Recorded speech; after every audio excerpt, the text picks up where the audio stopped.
There is a kind of love that doesn't knock on the door of your mind.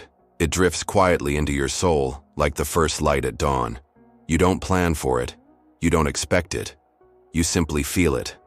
A soft pull, like gravity, but gentler, sacred. Somewhere deep inside, even before the first words are exchanged, something whispers, "I know you." It's not about attraction or timing or logic. It's something else. Something older than memory. And when it happens, it feels like remembering, not meeting. If you've ever felt this unexplainable connection with someone, like your soul, leaned forward before you even moved, stay with me. Because what you're feeling may not be random, it may be spiritual, and it may mean you're meant to be with them.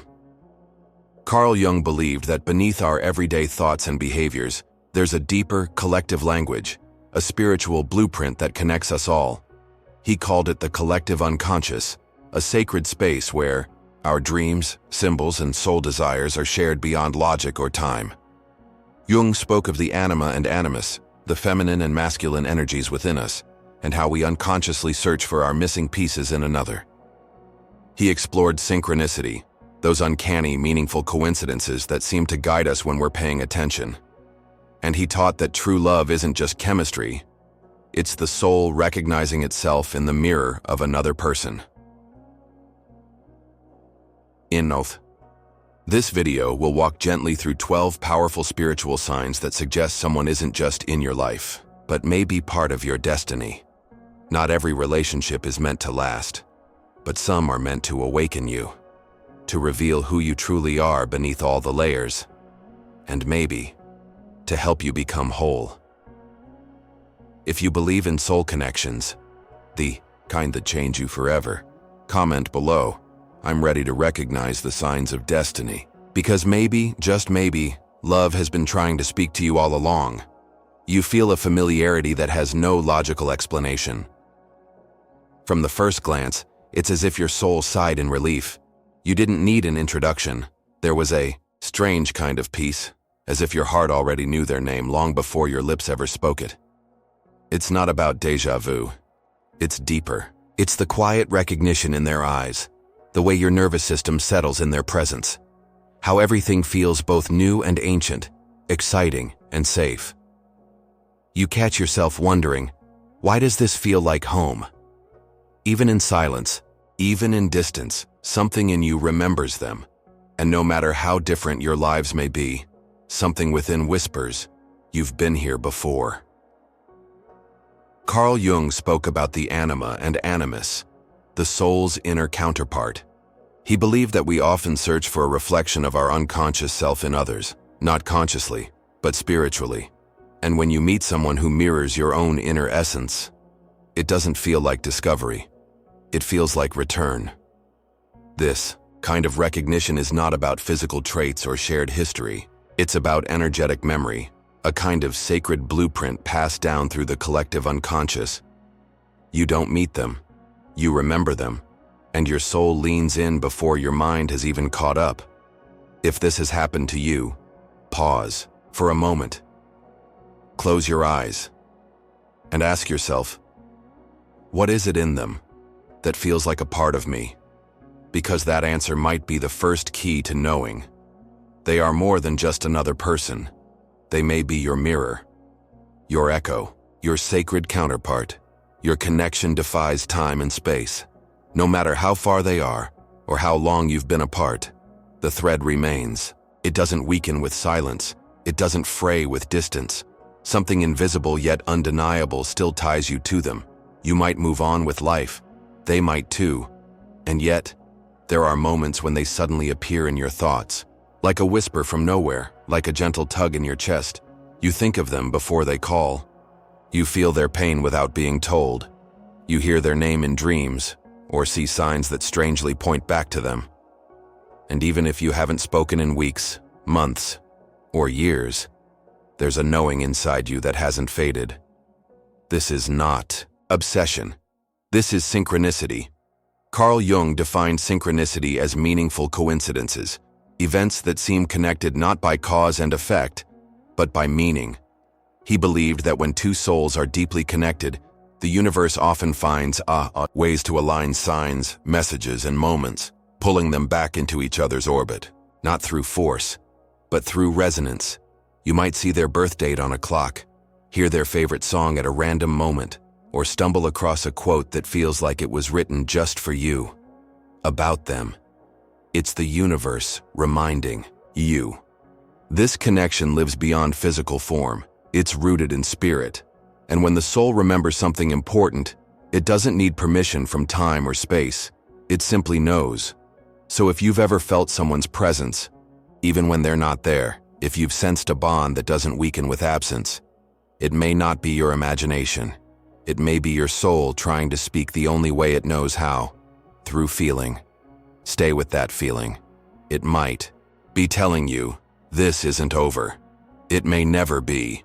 They awaken parts of you that were asleep. Before them, life may have felt ordinary, predictable, safe, but slightly numb. Then they arrived, not like a storm, but like a spark. And suddenly, you began to feel things more deeply. Not just love or passion, but purpose, vulnerability, aliveness. They didn't just make you smile, they made you feel. Like the walls around your heart began to soften. Like a door, long closed, creaked open inside your soul. Carl Jung often spoke of the individuation process, the journey of becoming whole by integrating all aspects of the self. And sometimes the right person doesn't come to complete you. They come to awaken you, to stir what's been buried beneath survival, fear, or past wounds. Their presence can feel disruptive, even uncomfortable, because they hold up a mirror to parts of you you've ignored. Your creativity, your longing, your truth, your shadow.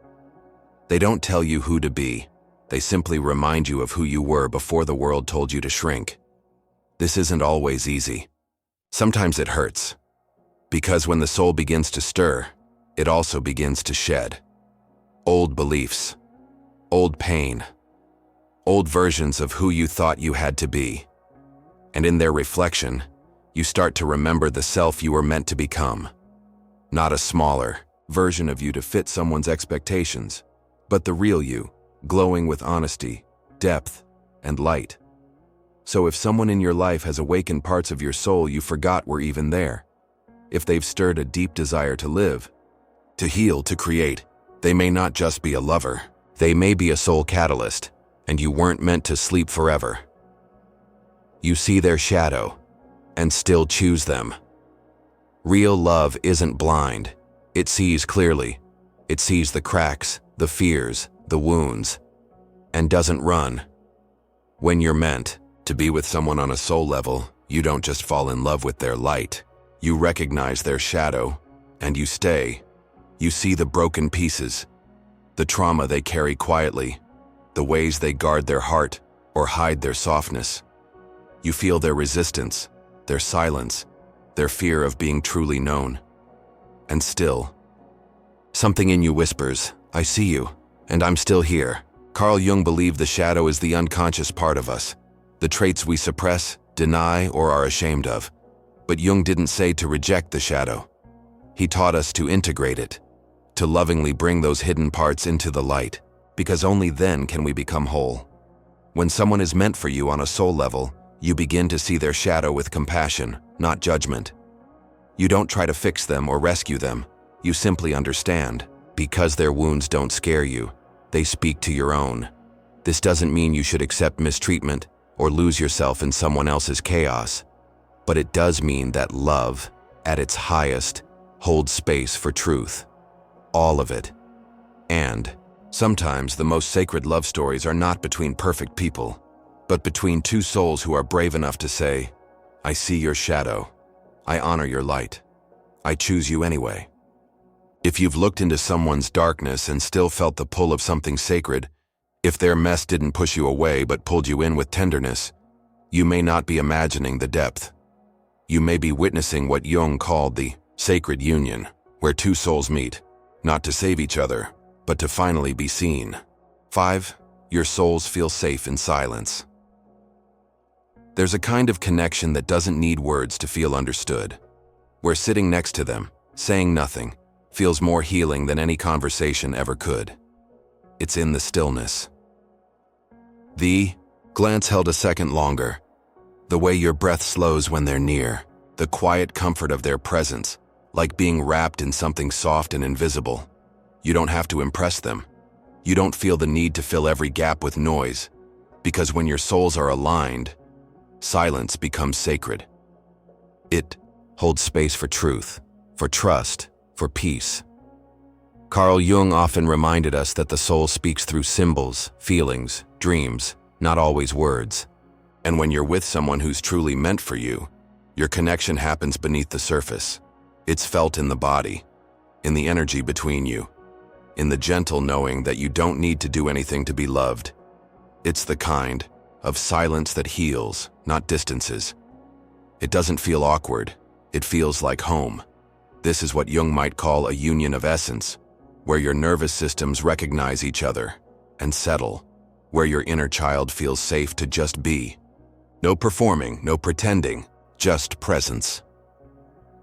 If you've ever sat beside someone and felt your soul unclench, if being near them quieted the chaos in your heart, they may not just be someone you like.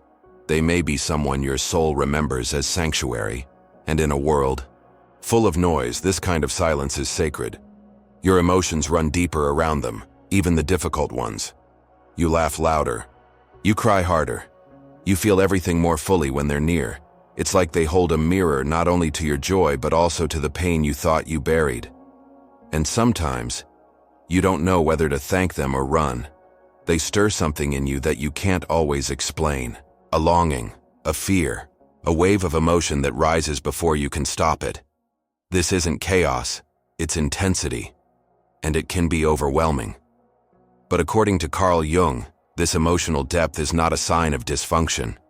It's often a sign that you're engaging with your own unconscious, your hidden feelings, wounds, and inner patterns. He believed that the people we are most drawn to are often those who help us encounter ourselves. Not because they are perfect, but because their presence draws out what has been unseen in us. The person who brings out strong emotions in you might be activating unhealed parts of your psyche, your shadow, your inner child, your unloved self-worth. But here's the beauty of it. Emotions, even the painful ones, are sacred messengers. They're invitations to go deeper, to pay attention, to grow. So if being around someone makes you feel more, not less, of your full emotional range, they may be a spiritual teacher in disguise, not one who lectures, but one who awakens. You might feel triggered. You might feel exposed. But if you also feel safe enough to express, to explore, to stay, then this isn't just emotional confusion. It might be the beginning of real healing. Because the person who makes you feel deeply is often the one who helps you heal deeply. And sometimes love is not found in calm waters, but in the depth of the waves that finally show you who you really are beneath the surface. You meet them at a time of inner transformation. They didn't come into your life randomly. They appeared right when your soul was shifting, when something inside you had begun to crack open, quietly, painfully, necessarily. Maybe you were questioning your path. Maybe you were healing from heartbreak or standing at a crossroads, unsure who you were becoming. And then, there they were, not as a solution, but as a sign. Carl Jung believed that major encounters often coincide with archetypal moments, points in life where the unconscious rises and demands change. And the people we meet during these soul awakenings are not coincidences. They are mirrors, guides, initiators. You may feel like they were sent to break you open, or to help you rebuild. But either way, their arrival marks a threshold, the end of one version of you, and the beginning of another. Sometimes their role is gentle. They speak words you didn't know you needed. They awaken feelings you thought were gone forever. They offer you a glimpse of who you could be if you stopped living in fear. Other times their role is stormy. They push buttons, trigger old wounds, challenge your comfort zone until it finally shatters. But in both cases, they come not to harm, but to transform. They help you shed the old layers, face the parts of you that are ready to grow, and step into a deeper, more honest version of yourself. If someone entered your life during a season of emotional chaos, loss, or deep questioning, and somehow became part of your healing or awakening, they may be more than just a romantic chapter. They may be a soul contract written long before this life, designed to awaken something sacred within you. And the timing? That's the most spiritual signal of all. Because destiny doesn't knock when you're ready, it knocks when your soul is. 8. Their presence feels like an invitation, not a demand. They don't rush you, they don't pressure you, they don't demand your love or force your healing. Instead, they invite it. Gently, silently, patiently. Being with them feels like a breath, a soft unfolding, like the petals of a flower opening to morning light, not because it's told to, but because it feels safe enough to bloom. Carl Jung spoke about holding space for the self to become, a process of allowing your psyche to move naturally toward wholeness. He knew that real growth, real love, doesn't come from control, it comes from presence. And someone who is truly meant for your soul won't try to fix you. They won't ask you to be faster, better, or less complicated. Instead, they become a kind of field, a soft emotional atmosphere where your truth can rise gently without fear of being judged. You don't feel like you're being examined. You don't feel like you're being tested. You just feel safe. And in that safety, your spirit stretches, your heart exhales. You begin to trust again, not just them, but yourself. This kind of love isn't loud. It doesn't shout to be seen. It whispers to your inner world. You are enough, even now, even here. So if someone has entered your life and made you feel more like yourself, if their presence has calmed your nervous system, softened your fear, and helped you bloom in ways you didn't know you could, then what you're experiencing may not be ordinary love. It may be a spiritual homecoming, because the right person doesn't arrive to change you. They arrive to hold space while you change yourself. 9. You sense a deeper purpose in the connection. Even if the relationship isn't easy, even if it challenges you, deep down, something tells you, this means more than I can explain. You feel it in quiet moments, in the way your lives have, strangely aligned, in the way certain conversations seem to echo something ancient and meaningful. It's as if this isn't just about romance. It's about remembrance. Carl Jung believed that some relationships serve as sacred mirrors, drawing us closer to the path of individuation, the process of becoming our truest, fullest self. And sometimes the soul doesn't seek comfort. It seeks growth, truth, evolution. That's why when someone is meant for your soul's journey, they might not always feel easy, but they will feel important. You'll sense that their presence in your life is part of something greater, a chapter written long before you met, a lesson your soul agreed to before you were even born. It's not just about how they make you feel in the moment. It's about what they awaken in you, the parts of yourself they reflect, challenge, or bring back to life. And even if things don't go perfectly, even if the relationship doesn't unfold the way your heart hoped it would, there's a knowing, a soft spiritual certainty that this connection matters, that it was meant to happen, that it left fingerprints on your soul that time will never erase. So if you've ever looked at someone and felt, there's more to this than meets the eye, if you've ever sensed that your meeting was orchestrated by something larger than chance, you may be right. Because love, in its truest form, isn't always here to stay, but it's always here to shape you. And when a connection carries that kind of purpose, it's not just a relationship, it's a spiritual appointment. 10. Your inner voice feels louder around them, not quieter. Something strange happens when you're around them. Your thoughts get clearer. Your intuition speaks up.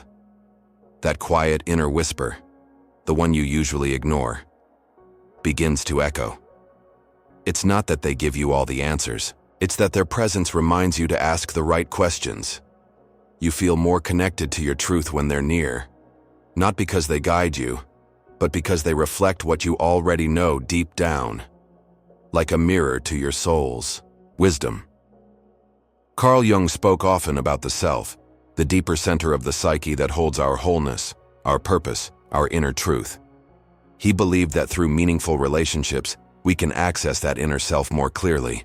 And when someone is truly meant for your spirit, they don't drown out your inner voice. They amplify it. You don't feel confused or lost with them. You feel seen. But more importantly, you see yourself better. They inspire you to return to your inner knowing, to trust your gut, to follow what feels aligned, even when it's hard. You start noticing the signs, the symbols, the dreams that come alive again. It's like your soul becomes louder in their presence, like it's finally safe to speak. If you've ever met someone and suddenly felt more in tune with your emotions, more connected to your instincts, more awake to your own path, they may be a mirror for yourself, and the right person won't take you further from your truth. They'll help you remember it, because real love doesn't silence the soul. It turns up the volume, so you can finally hear what you were always meant to know. The relationship feels unfinished, even when it pauses. Some connections never really leave you, even when communication stops, even when life moves on, even when months or years pass in silence. They remain like a soft ache, a quiet echo in your heart. You try to explain it.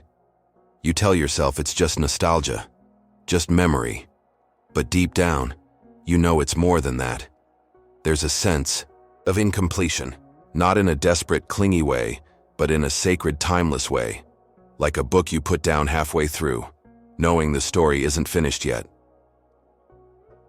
Carl Jung described certain bonds as archetypal, connections rooted not just in the present, but in the deep collective patterns of the soul. These are the relationships that don't fit into tidy boxes of time or logic. They come back around, or they never quite leave, even when they physically do. And when someone is truly part of your spiritual path, there may be moments of pause, separation, or distance, but there is never closure, not in the ordinary sense, because the bond wasn't built on surface, it was built in the soul, and soul ties don't unravel easily.